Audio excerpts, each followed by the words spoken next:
الفيديو اليوم أسباب الخموضة النفسية والضيق بدون أي سبب، وكيف تتصرف وإيش الحل. تابعوني. هيا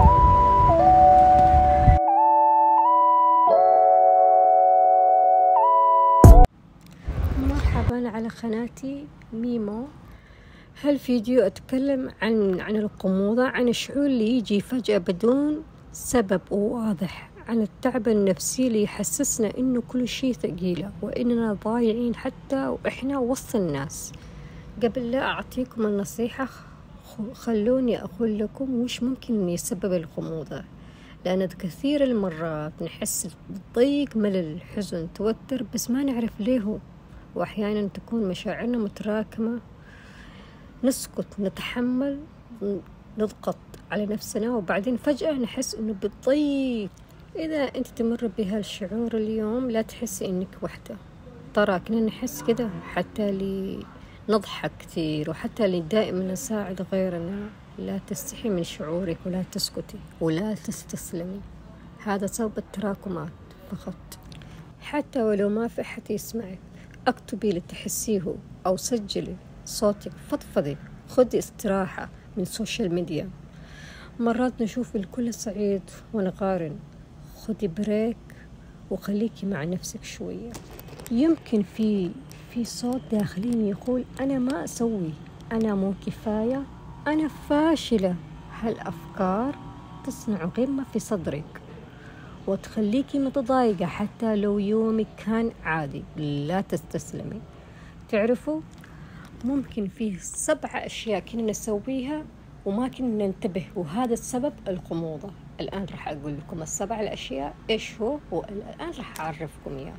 الأول، 1، تراكم المشاعر بدون ما نطلعها. يمكن كنت تتجاهلين تعبك، ضغطك، زعلك أو إحباط صغير، جسمك، نفسيتك تخزنت إلى تنفجر على شكل الخموض فجأة، لأن السبب ما نطلع حاجة، نسكت، نصبر وخلاص لما توصل المرحلة الأخيرة.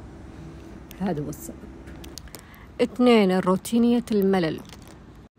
تشرب وتاكل نفس اليوم، يعيد نفس اليوم تكررا، تاكل تشرب تنام شغل، تاكل تشرب تنام شغل. هذا أحيانا الروتين اليومية يختل فينا الإحساس بالحياة. تشتغلين، ترجعين، تنامين، ما تحسين بشيء جديد، وهذا يخلق الضيق داخليا. 3، نقص النوم وسوء التغذية. قلة النوم والأكل السيء وحتى جفاف، قلة الشرب الموية، تأثير على مزاجك كثير بدون ما تحسي. الآن وصلنا نقطة الرابع، نتكلم عن الرابع، الضغط النفسية والتراكم. يمكن حواليك ناس كتير، مشاكل، مسؤوليات، ويمكن أنت تسكتين تسكتين وتصبرين، بس الخموضة تطلع كصرخة من جواك. يعني الصبر شيء جميل، الصبر جميل، لكن لها حدود. لكن إذا سكتي أكيد المزاجك راح يتغير في النهاية، وراح يتعب نفسيتك ويجي لك الاكتئاب. أسباب الاكتئاب أسباب التراكم، هذا هو السبب.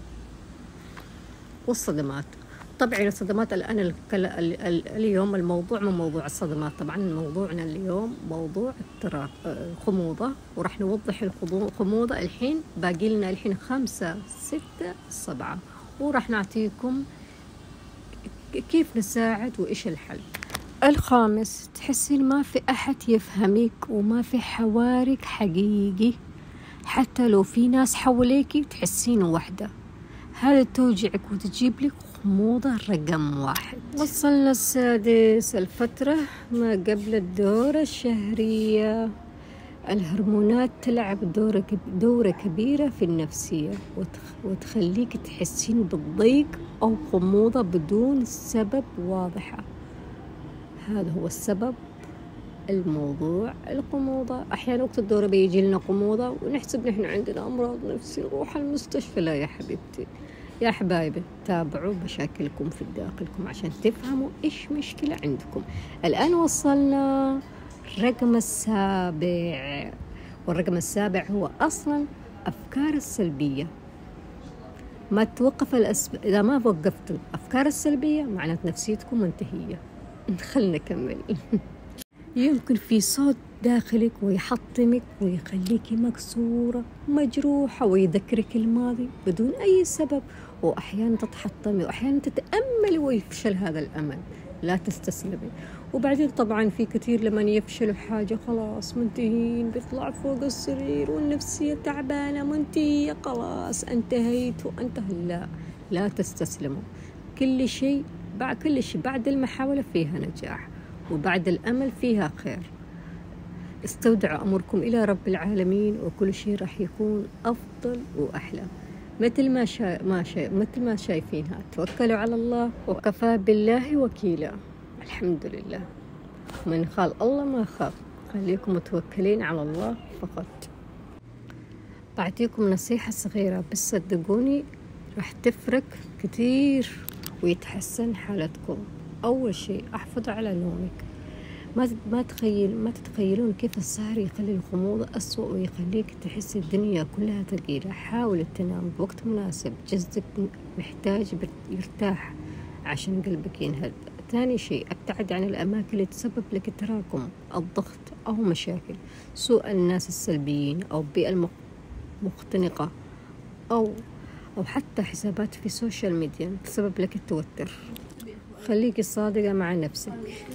الغموضة مو تختفي إذا بس هربنا منها. أحيانا الحل مو إنك تغير الجو أو تلهكي نفسك، بس الحل هو أنك تسمعي نفسك وتبدأ تبني علاقة حقيقية بينك وبين ذاتك.